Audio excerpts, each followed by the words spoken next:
2017 में दोस्तों group New Zealand के जंगल से होता हुआ एक सीक्रेट स्विमिंग स्पॉट की तरफ जा रहा था। अब जैसे ये लोग इस कच्चे रास्ते से होते हुए आगे जा रहे थे, बात से दूर, रोड से दूर, इनके इर्द गिर्द कोई भी नहीं था। तो इनको अचानक से बहुत ही ऊंचे सायरन की आवाज सुनाई देती है जो कहीं अंदर से आ रही थी जंगलों में। तो ये ग्रुप रुकता है और सायरन की आवाज सुनने लग जाता है। 30 सेकंड के बाद इस सायरन की आवाज बंद हो जाती है। ये सब एक दूसरे को हैरान होकर देखते हैं, ये कैसी अजीब आवाज थी। एट द एंड सब कहते हैं खैर है, और ये जंगल के अंदर चलना कंटिन्यू रखते हैं। लेकिन इन सब को ये नहीं पता था कि वो सायरन इनको वार्न कर रहा था कि यहाँ से मुड़ो और वापस चले जाओ। 6 फरवरी 2017 की सुबह को 7 दोस्तों का ग्रुप जो न्यूजीलैंड में ही रहता था, ये लोग अपनी गाड़ियों में सामान भर रहे थे और वापस ऑकलैंड जाने की तैयारी कर रहे थे, जो न्यूजीलैंड का सबसे बड़ा शहर है। इससे पिछली रात ये ग्रुप लेक टिकी टापू पे था, एक बहुत बड़े कंसर्ट के लिए जिसको बोलते हैं फ्लोजेला, जिधर ऑडियंस तैरते हुए म्यूजिक सुनती है इन ब्लो अप राफ्ट और गुब्बारों पे बैठ के। कंसर्ट के बाद ये दोस्तों का ग्रुप यहाँ लेक से निकलता है। पास में यहाँ पे इनके एक रिश्तेदार का घर होता है, वहाँ पे ये लोग खाना खाते हैं और वहीं पे ही सो जाते हैं। अगले दिन ये लोग बिल्कुल सुबह सुबह उठते हैं क्योंकि छुट्टी का दिन था और वापस ट्रैफिक बहुत ज्यादा हो जानी थी ऑकलैंड जाते हुए। तो ये सब सोचते हैं हम लोग फौरन निकलेंगे सुबह सुबह ताकि हमें ट्रैफिक ही ना मिले। अब जैसे ये 7 लोग अपनी 3 गाड़ियों में सामान भर लेते हैं और वापस ऑकलैंड जाने के लिए अपने 3 घंटे के सफर के लिए बस तैयार ही होते हैं। इनमें से एक 21 साल की दोस्त Rachel D Jong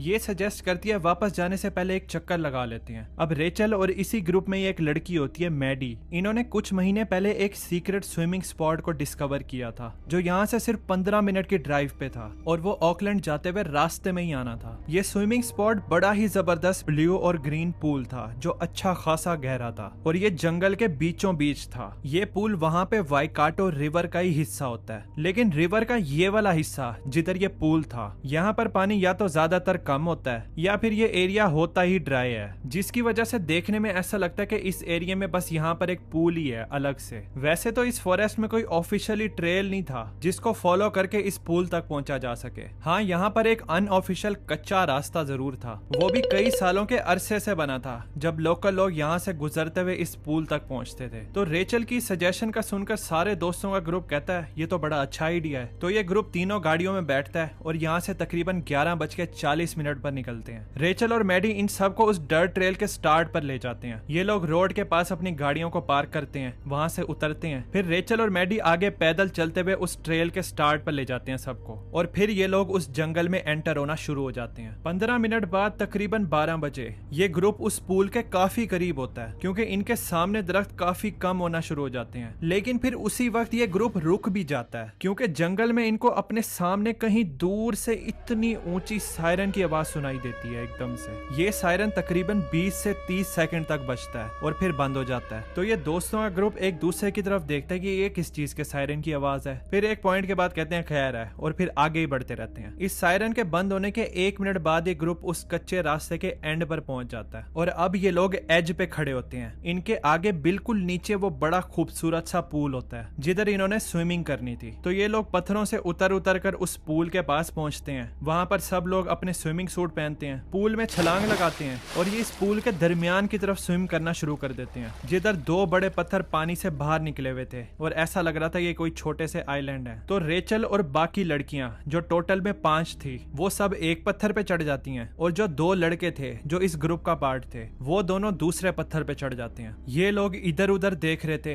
view enjoy कर रहे थे। फिर 11:58 पे इस जंगल में दोबारा से सायरन बजना शुरू हो जाता है। ये वही सेम सायरन की आवाज थी जो इन्होंने 3 मिनट पहले उस कच्चे रास्ते पे सुनी थी। तो एक बार फिर से ये सातों एक दूसरे को देखना शुरू कर देते हैं कि ये सायरन है किस चीज का। फिर 20-25 सेकंड बाद जब ये सायरन बंद होता है तो ये इधर उधर देखते हैं। इन लोगों को कोई खतरे की चीज भी दिखाई नहीं देती इर्द गिर्द, कोई यहाँ पर कोई चीज हो रही हो या कुछ हो रहा हो, कुछ भी नहीं था। बस हर तरफ खामोश खूबसूरत नजारे थे। एक बार फिर से ये सब लोग यहाँ पर सायरन की आवाज को इग्नोर कर देते हैं। रेचल अपना कैमरा निकालती है, पिक्चर्स बनाती है, बाकी सब लोग भी पिक्चर्स बनाना शुरू कर देते हैं। लेकिन फिर इसके 2 मिनट बाद 12 बजे वही सेम सायरन तीसरी दफा बजता है। इस पॉइंट तक ये ग्रुप पहले 2 दफा ये सायरन की आवाज सुन चुका था और यहाँ पर कुछ होता भी नहीं है, तो ये तीसरे सायरन की आवाज को तो बिल्कुल ही इग्नोर कर देते हैं। ये सब अपनी मस्ती में मगन रहते हैं। लेकिन जब ये सायरन तीसरी दफा बजना बंद होता है तो यहाँ पर बड़ी अलग सी चीज होती है और ग्रुप उसको नोट भी कर लेता है। जब तीसरे सायरन की आवाज बंद होती है तो यहाँ सब दोस्तों को एक नई आवाज सुनाई देना शुरू हो जाती है और ये उसी डायरेक्शन से आ रही थी जिधर से सायरन की आवाज आ रही थी, जो कि कहीं ऊंचाई पे थी। ये सब लोग मुड़कर ऊपर देखते हैं जिधर से ये अजीब सी टकराने की आवाजें आ रही थी। ये एक दूसरे को देख रहे थे ये कौन सी अजीब सी आवाज है। फिर एकदम से उनको ये दिखाई देता है पानी का बहुत बड़ा रेला इनकी तरफ टकराता हुआ नीचे की तरफ आ रहा था। अब इससे पहले ये कुछ सोच सकते कि इसके बारे में क्या करना है। ये इतना तेज था कि पानी पूल तक ही पहुंच गया था और यहाँ पर पानी का लेवल बहुत ही ज्यादा तेजी से बढ़ना शुरू हो जाता है। अब जिन पत्थरों पे ये खड़े थे वो भी आहिस्ता आहिस्ता पानी के अंदर डूबना शुरू हो जाते हैं। अब ये ग्रुप एक दूसरे को तसल्ली दे रहा था कि ये जो भी पानी आ रहा है ना ये अभी रुक जाएगा, हम लोग इन पत्थरों पे ही खड़े रहते हैं, टेंशन ना लो,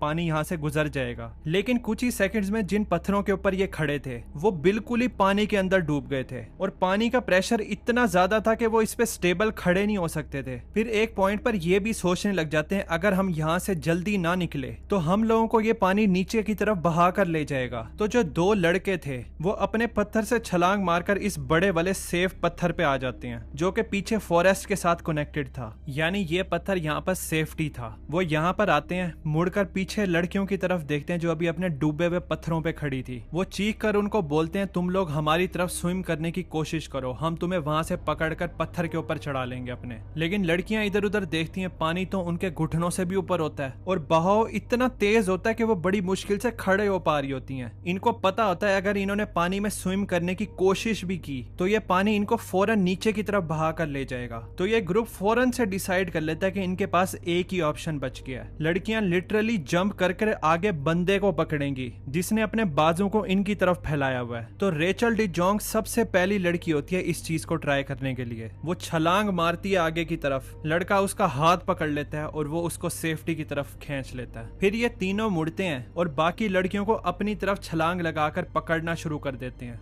पहले तो ये सब ठीक हो रहा था, फिर यहाँ पर जब सिर्फ 2 लड़कियां बच जाती हैं, उनमें से एक छलांग मारकर आगे की तरफ लड़के का हाथ पकड़ती है। एकदम से दोनों का बैलेंस आउट होता है, वो फिसलते हैं और ये लड़का और लड़की बहकर नीचे की तरफ चले जाते हैं। तो रेचल बड़े कामली उस पोजीशन पे आती है जिधर से लड़का भी बहकर नीचे गया था। वो अपनी सेल्फी स्टिक को पूरी तरह निकालती है और उस आखिरी लड़की की तरफ कर देती है जो उस पत्थर पे खड़ी थी। उसका नाम एलिस था। वो एलिस को चीख कर बोलती है छलांग लगाकर इस सेल्फी स्टिक को पकड़ लो। तो एलिस जो अभी पेट तक पानी में डूबी हुई थी वो छलांग लगाती है और इस सेल्फी स्टिक को पकड़ लेती है, लेकिन उसी वक्त उसका हाथ फिसलता है और वो भी नीचे की तरफ बह जाती है। तो रेचल जो अभी बिल्कुल सेफ थी वो भी पानी में छलांग मार देती है एलिस की तरफ। वो एलिस को पकड़कर किसी पत्थर को पकड़ने की कोशिश करती है लेकिन कामयाब नहीं हो पाती। तो रेचल और एलिस वो दोनों भी नीचे की तरफ बहकर गायब हो जाते हैं। अब यहाँ पर बदकिस्मती ये होती है इन सब दोस्तों के यहाँ पर आकर स्विम करने से सिर्फ 2 हफ्ते पहले यहाँ पर ना एक वार्निंग साइन लगा हुआ था जो लोगों को वार्न करता था कि यहाँ पर किसी सूरत भी नहीं आना, इस पूल के करीब भी नहीं भटकना। वो वार्निंग साइन ही चोरी हो जाता है और वो वार्निंग साइन उसी कच्चे रास्ते के शुरू में ही लगा हुआ था। तो जब ये 7 दोस्त यहाँ पर नहाने आए थे इनको कुछ भी आइडिया नहीं था कि आगे कितना खतरा है इनके लिए। अब जिस पूल के अंदर ये लोग नहा रहे थे वो खुद कोई इतना खतरनाक नहीं था, ये खतरनाक था अपनी लोकेशन की वजह से,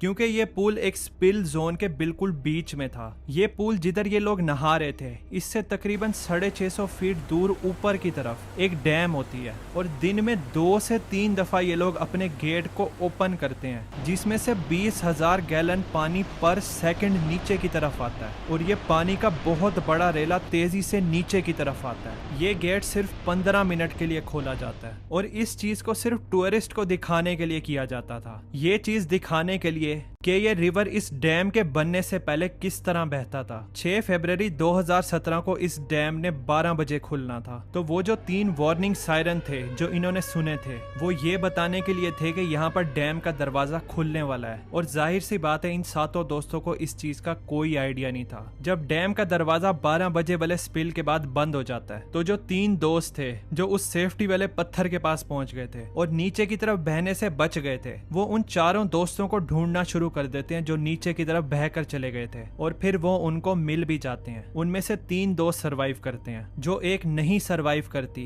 वो 21 साल की रेचल डी जोंग होती है, जिसका खुद का आइडिया होता है कि यहाँ पर आकर हम स्विमिंग करेंगे। और रेचल वही लड़की होती है जो सेफ्टी पे आने के बावजूद भी दोबारा पानी में कूद जाती है उसको बचाने के लिए अपनी दोस्त को। आज की तारीख में यहाँ पर बहुत सारे वार्निंग साइंस लगा दी हैं, फेंसेस लगा दी हैं, ताकि लोगों को इस वाइकाटो रिवर के करीब जाने से रोका जा सके। क्योंकि आज भी इस डैम के गेट हर रोज खुलते हैं, लेकिन लोग फिर भी बाज नहीं आते। वो छुपके से इधर आते हैं और स्विमिंग भी करते हैं। इसके अलावा एक और इंसिडेंट हुआ था मेक्सिको के इस रिजॉर्ट में। यहाँ पे एक बहुत ही ज्यादा खौफनाक चीज छुपी हुई है। इस पे मैंने ये वाली वीडियो बनाई है, आपको हाईली रिकमेंड करूंगा कि आप जरूर देखना। मिलते हैं फिर उस वीडियो में।